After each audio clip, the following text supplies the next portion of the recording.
పూరా local. Welcome to పూరా local. ప్రస్తుతం మన దేశంలో ఫుడ్ బిజినెస్ రాకెట్ స్పీడ్ లో దూసుకుపోతుంది. ఇది కాస్త 2030 నాటికి $125 అంటే దాదాపు 10.37 లక్షల కోట్లు దాటుతుందని ఓ సర్వే రిపోర్ట్ వెల్లడించింది. ఆర్గనైజ్డ్ సెక్టార్ ప్రస్తుతం ఉన్న స్థాయి నుంచి రెట్టింపై అన్ఆర్గనైజ్డ్ సెక్టార్ ను అధిగమిస్తుందని అంచనా వేసింది. Food delivery platforms Swiggy, Carney కలిసి రూపొందించిన హౌ ఇండియా ఈట్స్ రిపోర్ట్ ప్రకారం 2025లో దేశంలో ఆహార సేవల మార్కెట్ విలువ 6.47 లక్షల కోట్లు ఉంటుందని అంచనా వేశారు. 2019లో ఇది 4.6 లక్షల కోట్లుంది. 2030 నాటికి ఇది 10.37 లక్షల కోట్లు దాటుతుందని రిపోర్ట్ పేర్కొంది. ఆహార సేవల మార్కెట్ మొత్తం వృద్ధిలో 60% పైగా వాటాకు ఆర్గనైజ్డ్ సెక్టారే దోహదపడుతోంది. తలసరి జీడీపీ పెరుగుతున్న కొద్దీ ఆహార సేవలపై జనం ఖర్చు కూడా పెరుగుతోంది.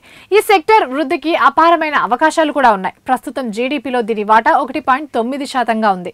చైనాలో 5%, బ్రెజిల్లో 6%తో పోలిస్తే ఇది తక్కువే. ఈ వృద్ధికి వినియోగదారుల డిమాండ్, పటిష్టమైన సరఫరా మద్దతు ఇస్తున్నాయి. క్లౌడ్ కిచెన్లు, క్విక్ సర్వీస్ రెస్టారెంట్లు, డెజర్ట్ పార్లర్లు సగటు కంటే ఎక్కువ వృద్ధిని సాధిస్తున్నాయి. పెరుగుతున్న ఆదాయాలు, డిజిటల్ చెల్లింపులు వీటికి మేలు చేస్తున్నాయి. జనం కొత్త వంటకాలను ప్రయత్నించడానికి మొగ్గు చూపుతున్నారు. ప్రతి కస్టమర్ కు ఆర్డర్ చేసిన ప్రత్యేక వంటకాల్లో 20% వృద్ధి ఉంది. ఆరోగ్య సంరక్షణపై శ్రద్ధ పెరగడంతో పోషకాలు ఉన్న ఆహార ఆర్డర్లు 2.3 రెట్లు పెరిగాయి. కొరియన్, వియత్నాం, మెక్సికో వంటకాలకు గిరాకీ బాగా పెరుగుతుంది. గత 10 ఏళ్లలో ఫుడ్ సర్వీస్ ఇండస్ట్రీ ఎంతగానో ఎదిగింది. కస్టమర్లు భారతీయ, ఇటాలియన్ వంటకాలను తక్కువ ధరలో కోరుకుంటున్నారు. మెక్సికన్, వియత్నాం ఆహారానికి గిరాకీ కూడా పెరుగుతుంది.